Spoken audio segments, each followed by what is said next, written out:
여러분 안녕하십니까? NBS 투데이입니다. 이재명 대통령이 연일 농어촌 기본소득의 효과를 강조하고 있습니다. 국무회의와 신년 기자회견에서 잇따라 농어촌 기본소득을 언급하면서 시범사업 지역의 인구 유입 효과가 뚜렷하게 확인되고 있다고 밝혔는데요. 이 대통령은 이 같은 변화가 일시적인 성과에 머물러선 안 된다며 농어촌 기본소득의 지속적인 추진 필요성을 강조했습니다. 이호철 기자가 보도합니다. 21일 청와대 영빈관에서 열린 대통령 신년 기자회견. 이날 이재명 대통령은 부동산 시장 안정대책을 묻는 질문에 답하면서 농어촌 기본소득이 수도권 집중 문제를 완화하는 효과가 있다고 강조했습니다.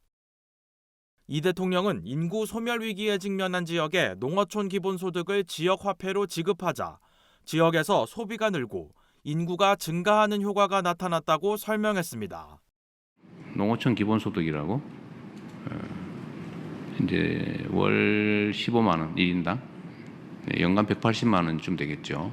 이제 이거를 지역 화폐로 지급해서 동네에서 좀 쓰게 이렇게 했더니 인구가 많이 늘어났다고 해요.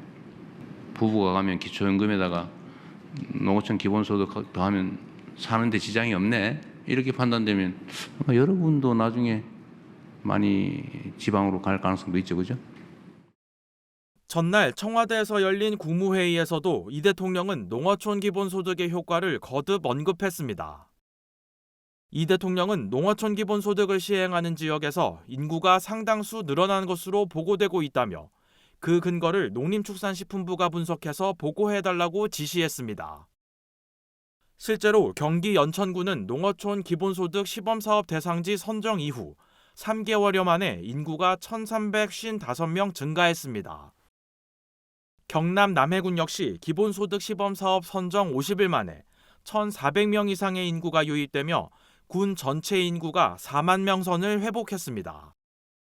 이 대통령은 이 같은 변화가 단기 성과에 그쳐선 안 된다며 농어촌 기본소득 사업의 지속 추진을 강조했습니다. 제도라고 하는 건 하면 계속해야지. 네. 2년만 하면 2년 후에 어떻게 하냐. 시범 사업이라는 점을 강조하고 있고요. 그러니까요. 시범 사업 성과를 바탕으로 해서 본사업화한다라고. 문제가 없으면 계속 하는 거죠.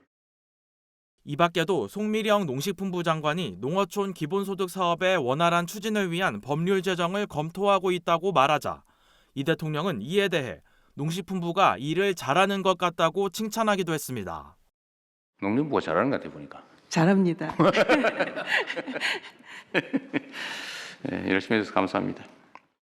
한편 이날 국무회의에서는 기본소득 사업정책을 총괄할 대통령 직속기관인 기본사회위원회 설치 관련 규정을 담은 제정안이 의결됐습니다.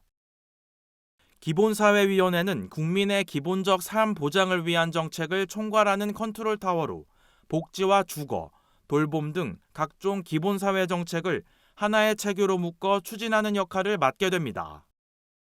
위원회는 저출산과 고령화 등 국가 핵심 의제를 분명히 하는 차원에서 이재명 대통령이 직접 위원장을 맡을 예정입니다. MBS 이호철입니다.